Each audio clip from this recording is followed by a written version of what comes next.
मोदी की digital strike से बाप बाप चिल्लाया जिनपिंग। मोदी सरकार ने बैन किए 54 मोबाइल ऐप्स तो चीन बोला भारत बख्श दे हमें। दोस्तों, भारत में सुरक्षा कारणों के चलते चीन के 54 मोबाइल ऐप्स पर फिर से मोदी ने स्ट्राइक कर दी, जिसके बाद चीन बुरी तरह से बौखला उठा है। वो कहने लगा है कि मोदी सरकार अब चीन के खिलाफ भेदभाव कर रही है। चीन ने भारत के इस फैसले पर तगड़ी चिंता जताते हुए कहा है कि भारत के इस फैसले के बाद कई चीनी कंपनियों के उनके अधिकारों और हितों का नुकसान पहुंचा है। इसके साथ ही चीन ने साफ साफ कहा है कि चीनी कंपनियों समेत कई विदेशी निवेशकों के साथ भारत पारदर्शी, निष्पक्ष और बिना भेदभाव के काम करे।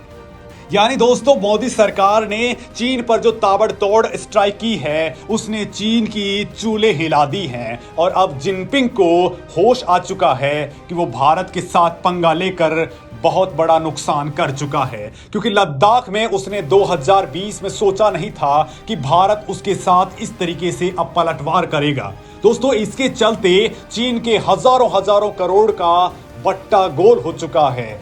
उसकी कंपनियां फिलहाल जिनपिंग के सामने रोना रो रही हैं कि दुनिया के सबसे बड़े मार्केट से उनको बेदखल कर दिया गया है और ये काम किया है मोदी सरकार ने। तो दोस्तों, अब चीन को ये चुलबुलाहट आखिर क्यों लगी है, क्या कारण है, मोदी ने ऐसा क्या कर डाला और इस डिजिटल स्ट्राइक से चीन की क्यों चूल्हें हिल चुकी हैं? तो देखते रहिए मेरे साथ ये वीडियो। दरअसल दोस्तों, चीन के वाणिज्य मंत्रालय के प्रवक्ता गाओ फेंग ने भारत के इस बड़े कदम पर कहा है कि भारतीय अधिकारियों ने हालिया दिनों में चीनी कंपनियों और उसके उत्पादों पर रोक लगाने के कई उपाय किए हैं, जिसके कारण चीनी कंपनियों के वैध अधिकारों और हितों को बड़ा नुकसान पहुंचा है। ये देखने में आया है कि चीनी कंपनियों समेत विदेशी इन्वेस्टर्स भी भारत में इन्वेस्ट के माहौल को लेकर काफी चिंतित हैं। विदेशी इन्वेस्टर्स ने भारत में रोजगार के काफी अवसर बनाए हैं और भारत के आर्थिक विकास में योगदान दिया है। यानी चीन को इस बार गहरी लगी है, क्योंकि दोस्तों, इस बार चीन के इन्वेस्टर्स को ही ये तगड़ा झटका लगा है। दोस्तों, चीन के वाणिज्य मंत्रालय के प्रवक्ता ने अपने बयान में कहा कि चीन और भारत सिर्फ एक पड़ोसी देश ही नहीं हैं, बल्कि महत्वपूर्ण आर्थिक और व्यापारिक सहयोगी भी हैं।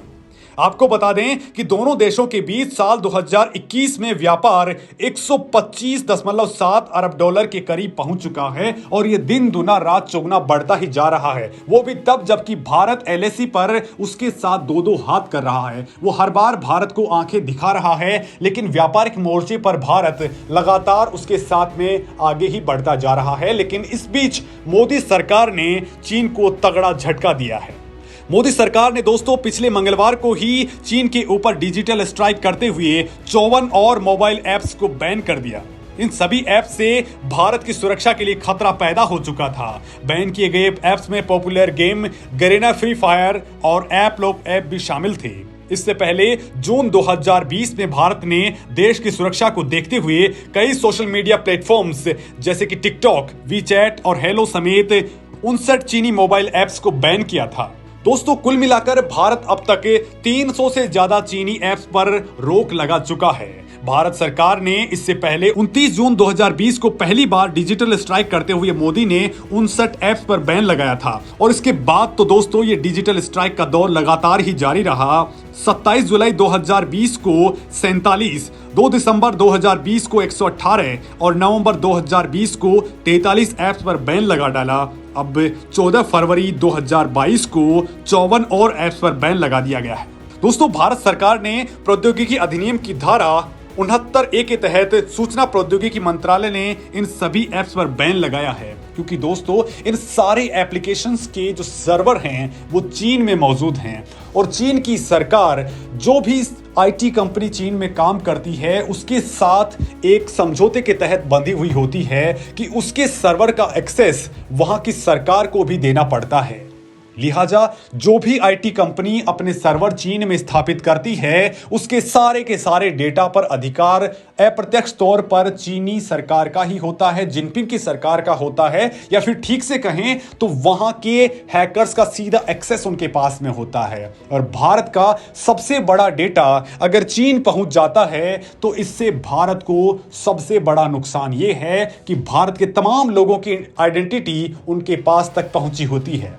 लिहाजा दोस्तों, मोदी सरकार ने जो तगड़ा झटका चीन को दिया है उससे वो तिलमिला उठा है, क्योंकि ये कोई 1-2 करोड़ का खेल नहीं था, ये हजारों हजारों करोड़ का खेल है। ठीक वैसा ही खेल है जैसे गूगल, फेसबुक और एप्पल और अमेजोन जैसी अमेरिकन कंपनियां भारत में तगड़ा कारोबार कर रही हैं।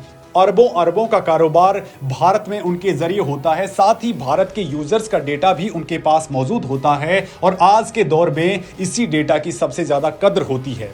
लिहाजा मोदी सरकार ने वक्त रहते सबसे बड़ा कदम ये उठाकर भारत के लिए बहुत बड़ा काम किया है, क्योंकि इसके जरिए भारतीयों का जो डेटा है वो चीन जाने से पूरी तरह से रुक गया है। हालांकि चीन की ये तमाम कंपनियां जिनको कुत्ते के हड्डी मुंह में लगने जैसी स्थिति उनकी हो चुकी थी, वो भारत से लगातार ये डेटा एक्सेस कर रही थी, लेकिन मोदी सरकार के बैरियर लगाने से वो तिलमिला उठी थी।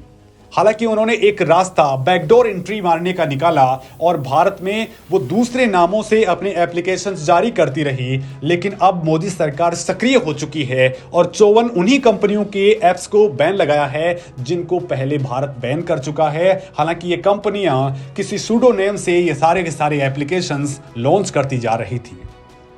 यानी दोस्तों, फिलहाल माहौल बहुत अच्छा है, क्योंकि जिस तरीके से सरकार ने ये बैन लगाया है उससे भारत का डेटा अब भारत में ही सुरक्षित है और भारत की कंपनियों को इससे बड़ा फायदा ये मिलने वाला है कि वो अपने आप को दुनिया के सबसे बड़े मार्केट में अब खुद को मजबूत कर पाएंगे।